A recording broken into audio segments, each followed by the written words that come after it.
po ay namimitas ng okra. Ayan, mga okra. At napakaganda ho ng okra sa ating katawan. Kaya kumukuha ko ngayon at sa Sabado naman ay ipapapitas na uli natin for the second time ang ating mga papaya. Yan. Ito po ang ating mga papaya guys. Medyo okay na. Tamang-tama ng pang Sabado. Pangalawang pitas na natin sa Sabado. Ayan. Yan. Kung ating titingnan, sa pagitan po ng ating papaya ay mayroon po tayong patanim na okra. Yun o. Dami ng bunga, di ba?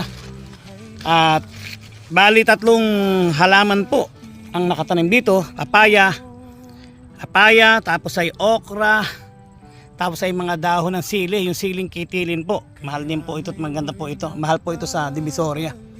Yan. So, ang ating po papaya ay nakaisang harvest na. At sa Sabado ay pangalawang harvest na po nito.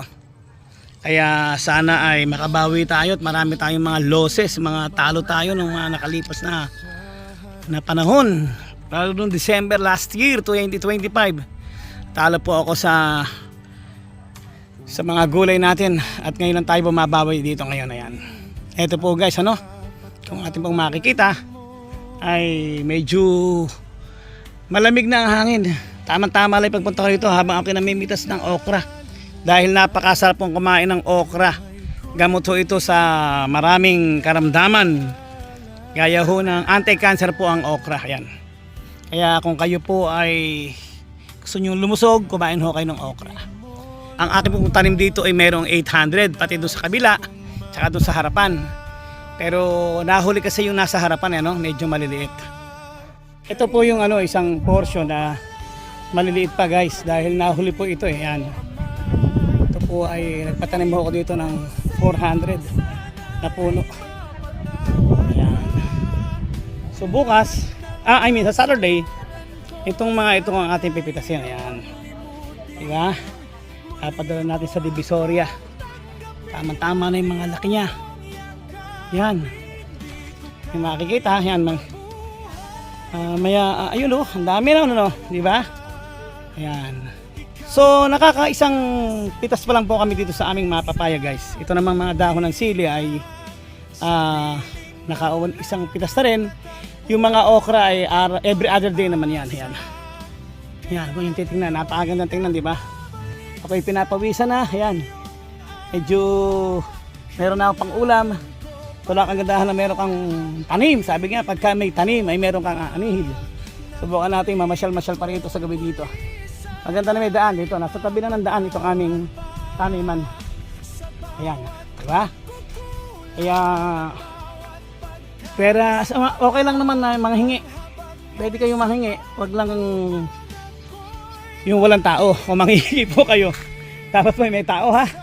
Sapagkat ang panghihingi ng walang tao ay hindi na ho panghihingi yun. Ayan. Kung yung titingnan guys ay maganda yung lugar namin eh. Yung aming tumana. Andito lang kami oh. Diba yun oh, diba tumanaan, kabilaan, tapos ayan na yung kalsada oh. Yan, taba lang kami ng palengke guys. Yan, okay. Gusto nyo masal dito para mabigyan ko kayo ng okra at saka ng dahon ng sili, punta lang po kayo dito.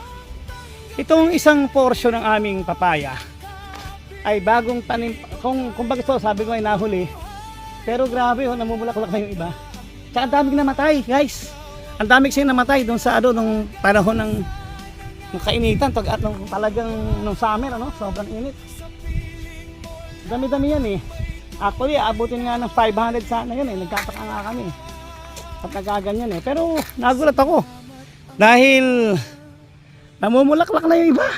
Lilit pa. Diba? Sa baba naman po noon ay meron po tayong pipino. Ayan. Ito ho yung kubong namin. Ito yung aking ayan. Ito yung aking na harvest. Mas matipid mama yun. Yan, pakikita ko sa inyo. Ayun si mama, yung aming manggagawa rito. Ito'y pipino guys, ayan. Tingnan niyo oh. May mga bulaklak na ho yan. Yan yung aking pipino ay may bulaklak na po guys. Tingnan po ninyo. Mga ilang araw na lang ay mamumunga na ho yan. 12 po ito, 12. Dalawang tudling. Ayan. Ito po ho yung isang papaya natin na pipitisan po rin po natin sa Sabado. So ayan. Ayan. May dahon ng ano, may dahon din ng kaitili ng sili. Ayan. Para hindi sayang yung lupa. Ayun oh. Magaganda na rin po, di ba? Ayan. Kaya ito pong lahat ay 800 bale. Ayan. Actually, halos 1,000 itong pinatanim ko. Maraming namatay. So yun, maraming salamat sa inyo mga kagulay, mga kuya, mga ate. Kung gusto nyo ng gulay, punta lang kayo dito sa akin sa Nueva Ecija at bibigyan ko po kayo. Mabuhay ang agila!